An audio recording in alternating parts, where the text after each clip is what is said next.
Olá, tudo bem com você? Hoje vamos estudar o capítulo 2 do Apocalipse. E os capítulos 2 e 3 é como se fossem a história da igreja cristã dividida em 7 volumes. Cada carta a uma daquelas 7 igrejas escolhidas a dedo por João, inspirado por Deus, representa um período da história da igreja cristã. Obviamente que havia muitas outras igrejas naquela época, como por exemplo a igreja de Colossos, de Tessalônica, de Filipos, e no entanto ele usa 7 específicas, porque essas igrejas que estavam localizadas na Ásia Menor continham características que bem representam, simbolicamente, profeticamente, os períodos futuros da igreja cristã. O verso 1, vemos Jesus andando entre os candelabros, ou seja, entre as igrejas, e com isso ele cumpre Mateus 28, verso 20. Éfeso, a primeira igreja, corresponde à igreja cristã do primeiro século. Verso 2, para pôr à prova os que se dizem apóstolos, precisamos conhecer bem a palavra de Deus. O elogio que se faz aqui à igreja de Éfeso, esse período primeiro da igreja cristã, é que eles não aceitavam as heresias, eles colocavam à prova os falsos apóstolos e levavam a sério as doutrinas, as verdades que a igreja ensinava. Mas há uma reprovação também à igreja de Éfeso. Aqui é dito no verso 4 que ela abandonou o primeiro amor. Na verdade, todo cristão corre esse risco.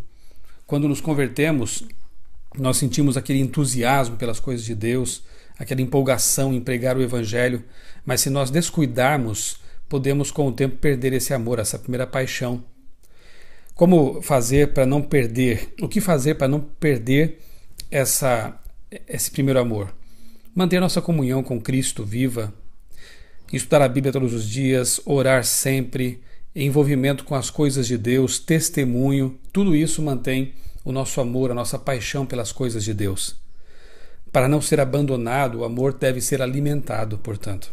Verso 5, para todas as igrejas Deus diz, arrependa-se, para nós também, porque Ele nos ama e Ele sabe que o arrependimento é a solução para o pecado e traz a paz. Verso 6, nicolaítas são os gnósticos, a igreja não tolerava heresias, perceba. O gnosticismo estava tomando conta ali daquela região e aqui é dito que a igreja cristã primitiva não aceitava essas ideias que, na verdade, eram contrárias à palavra de Deus. Verso 7 diz, ao vencedor darei o direito de comer da árvore da vida que está no paraíso de Deus. Amém. Louvado seja Deus por essa promessa. Para cada igreja, para cada período, há uma promessa também linda da parte de Cristo.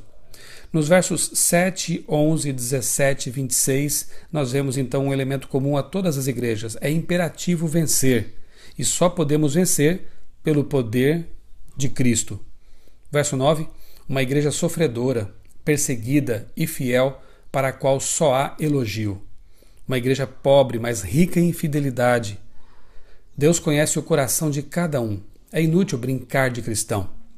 Verso 10, perseguição de 10 dias, ou seja, foram as terríveis perseguições romanas de 10 anos, porque cada dia, em profecia, equivale a um ano, e foram de 303 a 313 depois de Cristo. Muitos cristãos foram mortos e perseguidos cruelmente.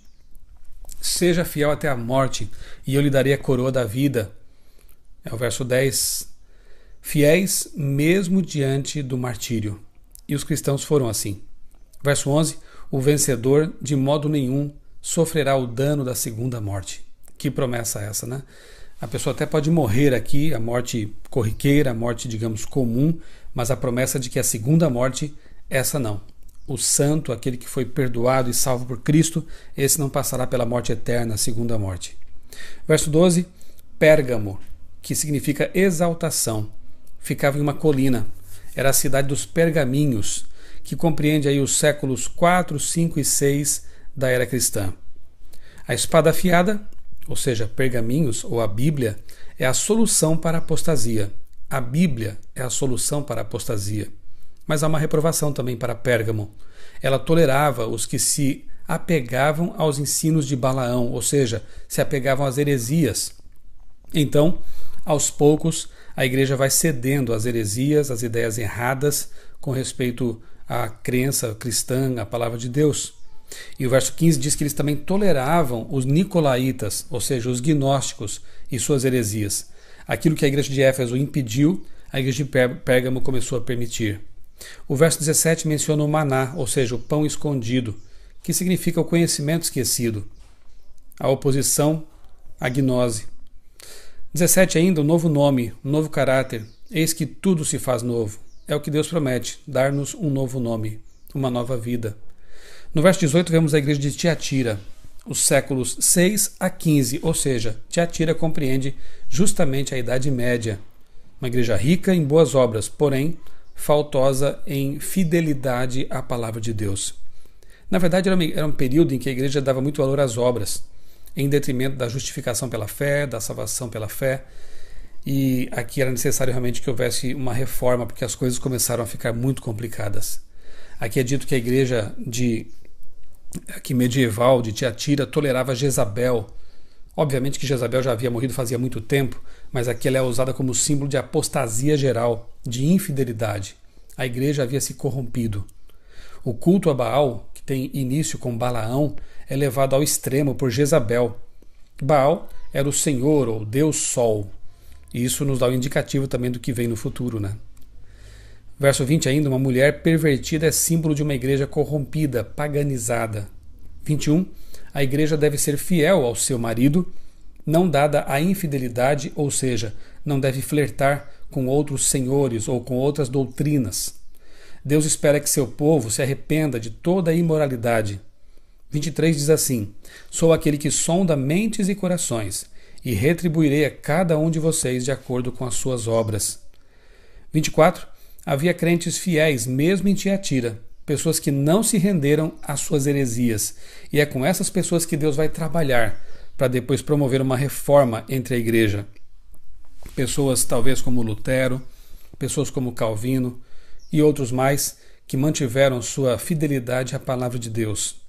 Deus espera que sejamos fiéis também, fiéis em um mundo infiel. 25. Apegue-se ao que você tem, sua experiência com Jesus, até que ele venha.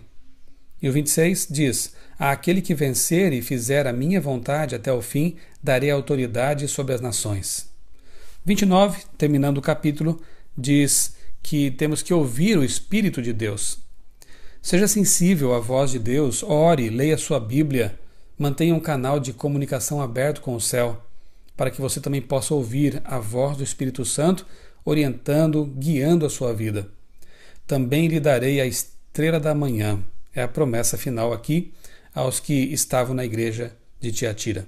A estrela da manhã. Eu sou o pastor Michelson Borges, desejo a você um dia muito feliz, muito abençoado, na presença de Cristo, nosso Senhor, aquele que cuida da igreja e também da nossa vida.